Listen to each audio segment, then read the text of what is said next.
Assalamualaikum warahmatullahi wabarakatuh. Alhamdulillahirabbil alamin. Wassalatu wassalamu ala asrofil anbiya'i wal mursalin. Nabiyina wa habibina Muhammadin wa ala alihi wa sahbihi ajmain. Wa man tabi'ahum bi ihsanin illa yaumiddin, amma ba'du. Segala puji hanya milik Allah, Rabb semesta alam. Sholawat dan salam tercurahkan kepada Nabi dan utusan paling mulia, Nabi dan kekasih kita Muhammad Sallallahu Alaihi Wasallam, kepada keluarga, sahabat-sahabatnya, dan kepada siapa saja yang mengikuti mereka dengan baik hingga hari pembalasan. Amma ba'du. Dalam video yang akan tayang, apabila kedepannya akan ditemukan variasi-variasi model gambar, itu hanyalah sebagai variasi saja karena kami belum membuatnya sebagai satu kesatuan yang utuh dari suatu gambar. Dan mohon maaf apabila video kelanjutannya akan berbeda gambarnya. Menyambung pada pembahasan sirah prakelahiran kemarin, sekarang kita akan memasuki bab keyatiman Rasulullah, yaitu saat usia 0 sampai 8 tahun. Di penghujung Februari 571 Masehi, tentara bergajah yang dipimpin Abraha datang ke Mekah untuk menghancurkan Ka'bah. Sesampainya di lembah Muhasir yang terletak di Mina dan Muzdalifah, tiba-tiba gajah-gajah tersebut tidak mau melanjutkan perjalanan ke Mekah, hingga muncul burung-burung yang menghancurkan pasukan gajah Abraha dengan menjatuhkan batu-batu kecil yang sangat panas. Mereka bagaikan daun yang dimakan ulat. Burung tersebut kita kenal dengan nama burung ababil. Abraha berhasil menyelamatkan diri. Namun setiba di San'a, ia menderita penyakit aneh. Persendiannya lepas satu persatu hingga akhirnya dia mati. Tepat 50 hari setelah peristiwa penyerbuan pasukan gajah, yaitu pada hari Senin 12 Rabiul Awal atau 22 April 571 Masehi, lahir dari rahim Aminah seorang bayi yang kemudian diberi nama Muhammad. Saat kelahiran bayi Muhammad terjadi keajaiban-keajaiban. Di antaranya terlihatnya bintang Ahmad. Dari rahim Bunda Aminah keluar cahaya yang menerangi negeri Syam. Berhala berjatuhan, istana Kisroh berguncang, dan api persembahan orang Persia padam. Sudah menjadi tradisi bangsa Arab, setiap bayi yang lahir dari kalangan mereka akan disusui oleh wanita lain. Itu dilakukan dengan tujuan meningkatkan daya tahan tubuh, menguatkan otot, dan memelihara kefasihan berbicara mereka. Wanita yang beruntung untuk menyusui bayi Muhammad adalah Halimah Sa'diyah dari Bani Sa'ad. Sejak Halimah Sa'diyah menjadi ibu susuan bayi Muhammad, kehidupannya berubah drastis. Seketika air susunya terasa penuh, unta mereka juga penuh susu. Domba-domba mereka pun menjadi gemuk dan menghasilkan banyak susu. Bayi Muhammad disusui sampai usia 2 tahun. Namun karena rasa sayang Halimah Sa'diyah kepada Muhammad, Halimah meminta izin kepada Aminah untuk merawat Muhammad kecil lebih lama lagi. Suatu siang, saat itu Muhammad kecil berusia 4 tahun, ia sedang bermain dengan teman-teman sebayanya.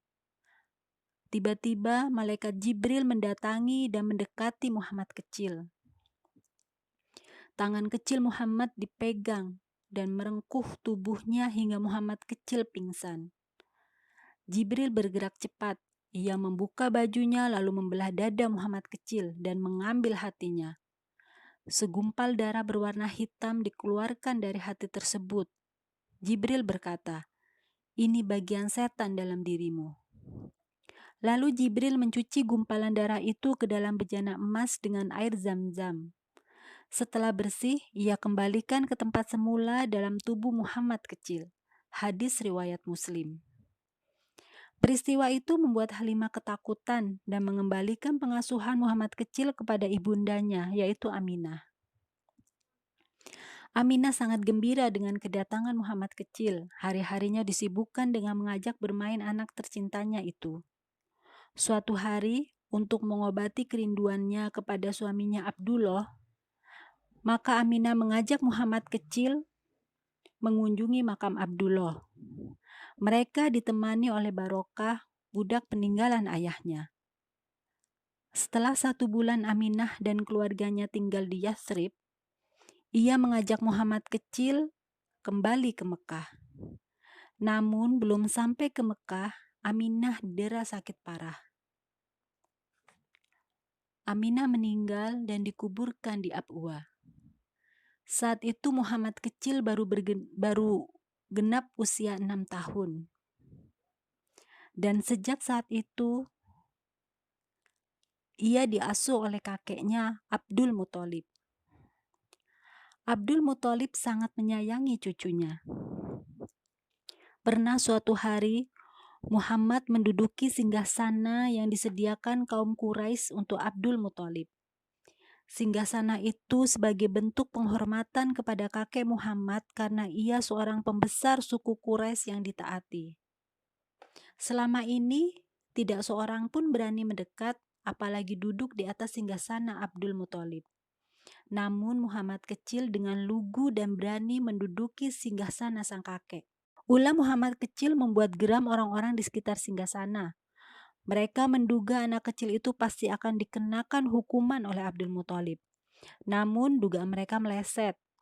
Bukannya marah, sang kakek hanya tersenyum melihat ulah cucu kesayangannya. Dia elus punggung Muhammad dengan penuh kasih sambil berujar, "Biarkan dia, demi Allah, kelak dia akan menjadi orang besar." Namun, saat Muhammad kecil berusia 8 tahun 2 bulan 10 hari, sang kakek Abdul Muthalib meninggal di Mekah. Lalu ia diasuh oleh pamannya yang bernama Abu Thalib, sesuai wasiat dari Abdul Muthalib. Abu Thalib pun sangat menyayangi Muhammad remaja. Suatu masa di Mekah, kemarau panjang membuat penderitaan luar biasa bagi penduduk Mekah. Lalu mereka berteriak memanggil Abu Thalib. Lalu Abu Thalib memegang Muhammad dan menempelkan punggungnya ke Ka'bah.